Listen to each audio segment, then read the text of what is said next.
Friends, my self Sarvesh Kumar. Last class हमने सीखा था फोटो इलेक्ट्रिक इफेक्ट और ये भी सीखा था कि photo electric effect electromagnetic wave theory से कैसे एक्सप्लेन नहीं होता है। तो इसका मतलब ये था कि इलेक्ट्रोमैग्नेटिक वेव थ्योरी में कुछ ना कुछ कमी है, उसी कमी को दूर करने के लिए एक नया थ्योरी आया जिसे बोलते हैं हम particle nature of electromagnetic radiation और Planck's quantum theory. Particle nature of electromagnetic radiation का मतलब क्या है कि रेडिएशन का पार्टिकल नेचर होता है। इससे पहले हमने क्या सीखा था इलेक्ट्रोमैग्नेटिक वेव थ्योरी में कि जो रेडिएशन है उसका वेव नेचर होता है। तो आज हम सीखेंगे कि जो रेडिएशन होता है उसका एक पार्टिकल नेचर भी होता है, जो किसने इंट्रोड्यूस किया था, मैक्स प्लांक ने। तो इसको बोलते हैं इसको प्लांक्स क्वांटम थ्योरी। देखते हैं। To explain the phenomena of black body radiation and photoelectric effect, Max Planck in 1900 put forward a theory known after his name as Planck's quantum theory। तो जो ब्लैक बॉडी रेडिएशन है या photo electric effect है, उस phenomena को explain करने के लिए मैक्स प्लांक ने 1900 में एक थ्योरी फॉरवर्ड थ्योरी दी, जिस थ्योरी को बोलते हैं हम Planck's quantum theory. This theory was further extended by Einstein in 1905। इस थ्योरी को और आगे एक्सटेंड किया किसने, आइंस्टीन ने 1905 में। The main points of this theory are as follows। तो इसके कुछ मेन पॉइंट्स हैं या इस थ्योरी में हम बोल सकते हैं क्या हमें पढ़ना है और क्या होता है, उसके बारे में यहाँ पर डिटेल में दे रहे हैं।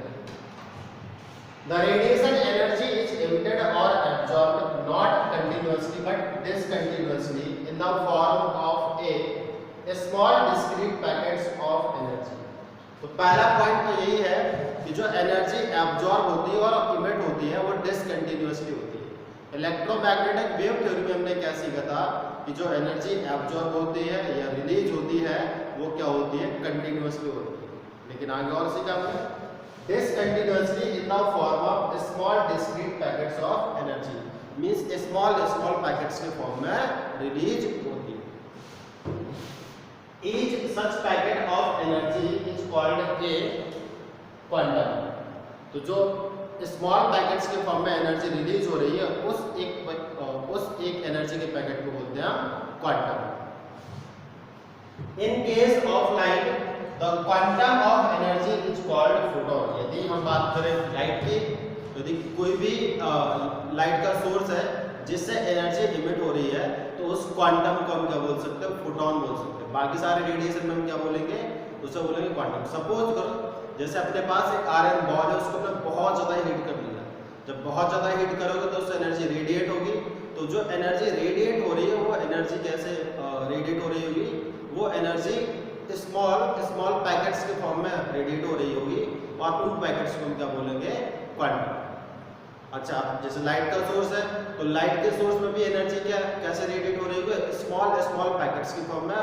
उन पैकेट्स को हम क्या बोलते हैं, फोटोन। तो ध्यान रखेंगे यदि लाइट की केस है तो जो स्मॉल पैकेट्स के फॉर्म में एनर्जी रिलीज हो रही है उसे बोलेंगे हम फोटोन। बाकी सारे केसेस में क्या बोलेंगे, उसे हम क्वांटम। ठीक। The energy of each photon is directly proportional to the frequency of the radiation। तो जो फोटोन या जो क्वांटम रिलीज हो रहा है उसकी जो एनर्जी है वो इस बात पर डिपेंड करेगी कि जो सोर्स है वहां से जो एनर्जी रिलीज हो रही है उसकी फ्रीक्वेंसी क्या है। तो energy directly proportional to frequency. Proportionality से हटाएंगे कांस्टेंट आएगा, जिसे बोलते हैं प्लांक्स कांस्टेंट और रिप्रेजेंट करते हैं स्मॉल h से। तो क्या E equal to h mu. E क्या एनर्जी ऑफ ईच फोटोन या energy of each quantum. Mu क्या फ्रीक्वेंसी ऑफ रेडिएशन है, फ्रीक्वेंसी ऑफ लाइट। h क्या प्लांक कांस्टेंट जिसका वैल्यू होता है 6.626 into 10⁻³ joule second. Next, the total amount of energy emitted और absorbed by a body will be some whole number quanta. Quanta क्या है, quantum का plural. अब क्या है यहाँ पर क्या होता है कि जो टोटल एनर्जी इमिट होगा वो क्या होगा, सब होल नंबर ऑफ क्वांटा होगा। देखो इसका मतलब क्या है, इसका मतलब ये है कि किसी भी सोर्स से या तो एक क्वांटम रिलीज होगा या तो 2 क्वांटम रिलीज होंगे या 3 होंगे या 4 होंगे 5 होंगे एंड सो ऑन। ऐसा नहीं हो सकता कि हम बोले कि 1 है 1.5 क्वांटम रिलीज हो रहे हैं। या तो होल नंबर में क्वांटम आएंगे, या तो 1 होगा, 2 होगा, 3 होगा, 4 होगा। ऐसा नहीं कि 1.25 क्वांटम आ रहे हैं, 1.5 क्वांटम आ रहे हैं, जो प्रैक्टिकली पॉसिबल नहीं है। तो एक क्वांटम की एनर्जी क्या है, h न्यू। तो 2 क्वांटम सपोज करो रिलीज हो रहे हैं, तो इसकी एनर्जी क्या हो जाएगी, 2 टाइम h न्यू। सपोज करो 10 रिलीज हो रहे हैं, तो 10 टाइम h न्यू। और n क्वांटम रिलीज हो रहे हैं, तो n time h new. n क्या है, नंबर ऑफ क्वांटम है जो वहां से रिलीज हो रहे हैं, ठीक। तो n क्या होगा, इंटीजर वैल्यू शो करेगा। जिसको आप नोट कर लीजिए, उसका दबाव है।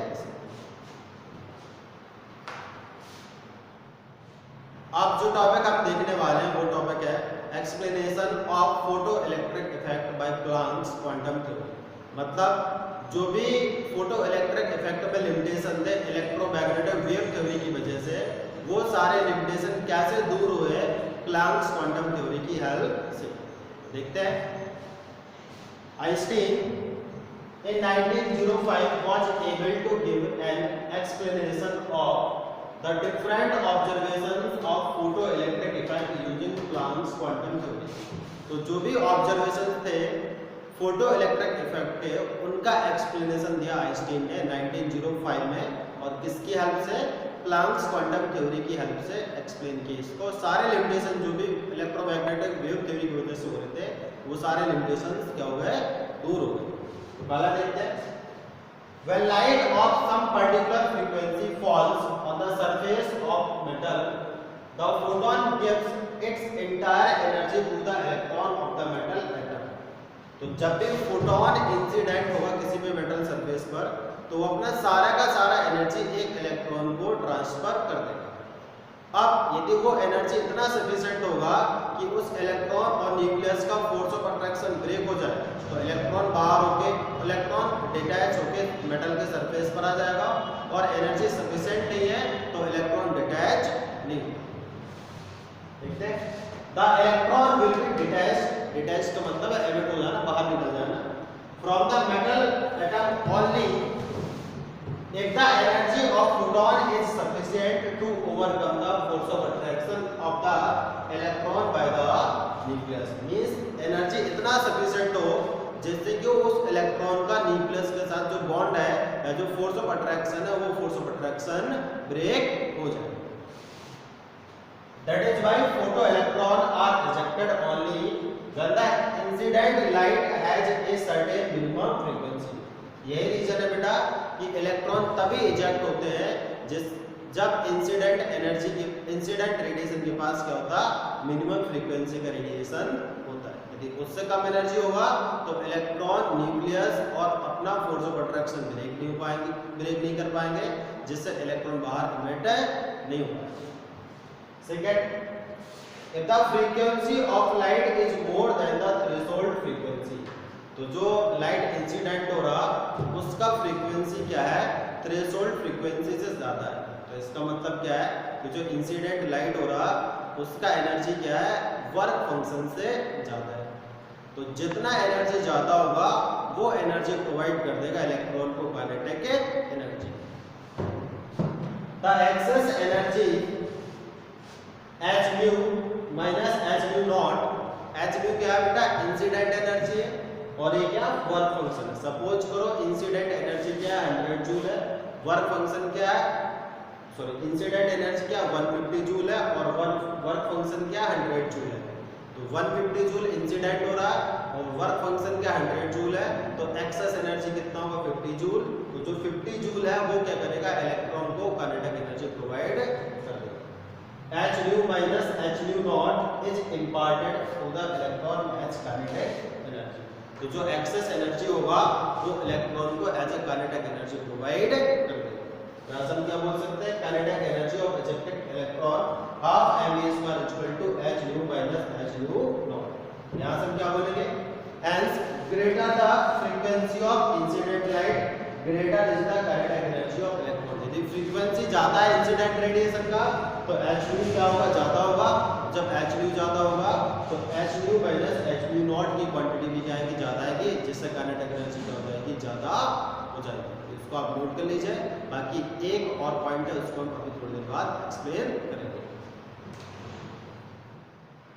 अब देखते हैं हम third point, increasing the intensity of light of a given frequency increases the number of photons but that does not increase the energies of photon। तो प्लैंक्स क्वांटम थ्योरी के अकॉर्डिंग क्या है, यदि हम किसी भी सोर्स से जो लाइट इंसिडेंट हो रहा उस लाइट का इंटेंसिटी बढ़ा दें, तो इंटेंसिटी बढ़ाने का मतलब ये है कि जो फोटोन निकल रहे हैं उनका फोटोन्स का नंबर हमने बढ़ा दिया। सपोज करो अभी इस बल्ब से जो एनर्जी निकल रही है वो 50 जूल निकल रही है और एक फोटोन की एनर्जी क्या है 2 जूल है। तो इसका मतलब क्या हुआ, यहाँ से टोटल फोटोन्स कितने निकल रहे हैं, 25 निकल रहे हैं। अब हमने इसकी इंटेंसिटी बढ़ा के इसका एनर्जी कर दिया 80 जूल, तो एनर्जी तो इंक्रीज कर हमने 80 जूल, लेकिन इसका मतलब ये हुआ कि अभी भी हमारे पास जो एक फोटोन है उसका एनर्जी 2 जूल होगा, लेकिन नंबर ऑफ फोटोन्स बढ़ गए। तो अब जो फोटोन निकल रहे होंगे वो पर सेकंड निकल रहे होंगे 40। तो पहले केस में क्या था, जब इंटेंसिटी 50 था तब 25 फोटोन्स निकल रहे थे। अब जब इंटेंसिटी हमने 80 कर दिया तो यहाँ पर फोटोन कितने निकल रहे हैं, 40 निकल रहे हैं। लेकिन दोनों केसेस में जो फोटोन का एनर्जी है वो पर फोटोन की एनर्जी क्या है, 2 जूल है। मींस दोनों केसेस में फोटोन की एनर्जी क्या है, इक्वल है। तो प्लैंक्स क्वांटम थ्योरी के अकॉर्डिंग यदि हम इंटेंसिटी बढ़ा रहे हैं तो इसका मतलब ये है कि जो फोटॉन्स किसी भी सोर्स से निकल रहे हैं उनका नंबर हमने बढ़ा दिया, ना कि उनकी एनर्जी हमने चेंज की। तो यही स्टेटमेंट है, increasing the intensity of light of A given frequency increases the number of photons but does not increase the energy of photon। तो इंटेंसिटी बढ़ाने का मतलब क्या हुआ, हमने नंबर ऑफ फोटॉन्स बढ़ा दिए लेकिन एक फोटोन की एनर्जी अभी भी क्या है, पहले के इक्वल है। Hence when intensity of light increased, more electrons are ejected but the energies of these electrons are not altered। तो पहले क्या हो रहा था, पर सेकंड 25 फोटोन किसी भी मेटल के सरफेस पे पड़ रहे थे तो 25 इलेक्ट्रॉन निकल रहे थे। अब क्या हो रहा, पर सेकंड कितने फोटोन पड़ रहे हैं, 40 फोटोन पड़ रहे हैं, जिससे क्या निकलेंगे, अभी 40 इलेक्ट्रॉन निकलेंगे।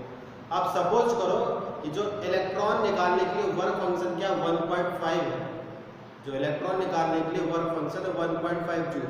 तो जो एक फोटोन आ रहा है उसकी एनर्जी क्या है 2 जूल, तो जो इलेक्ट्रॉन निकलेगा उसका काइनेटिक एनर्जी क्या होगा 0.5 जूल होगा।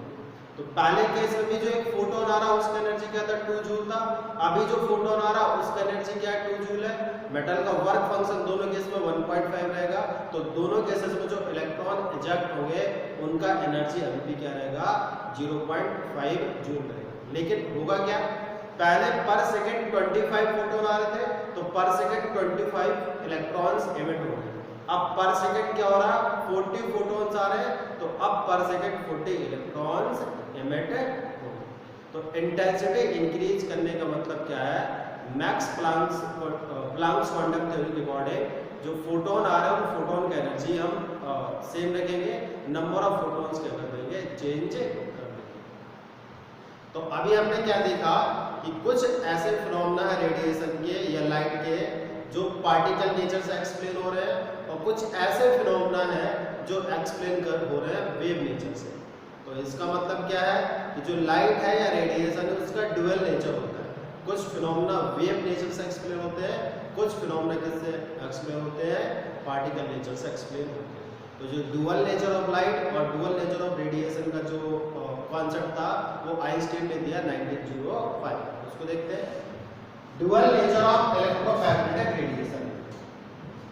From the above discussion, we conclude that some properties of light or in general any radiation, like interference, diffraction, etc., can be explained only if we consider light to have wave nature, whereas some other properties of light or any other radiation, such as black body radiation and photoelectric effect, can be explained if we consider light to have particle nature। यहाँ पर हमने क्या सीखा कि किसी भी radiation के कुछ प्रॉपर्टी जैसे कि डिफ्रैक्शन, इंटरफेरेंस तभी एक्सप्लेन कर सकते हैं जब हम ये सपोज करें कि लाइट का रेडिएशन का क्या होता है, वेव नेचर होता है। और कुछ ऐसे प्रॉपर्टीज जैसे black body radiation, photo electric effect तभी एक्सप्लेन हो सकते हैं जब हम ये सपोज करें कि लाइट का या रेडिएशन का क्या होता है, पार्टिकल नेचर होता है। Thus light is said to have dual nature, that is it behave as a wave as well as stream of particle। तो यहाँ से हम बोलेंगे कि लाइट क्या है, डुअल, लाइट का डुअल नेचर है, ये वेव की तरह भी बिहेव कर सकती है और पार्टिकल की तरह भी बिहेव कर सकती है। These ideas were put forward by Einstein in 1905। तो ये आइडिया किसने दिया? आइंस्टाइन ने दिया। तो आज के लिए बस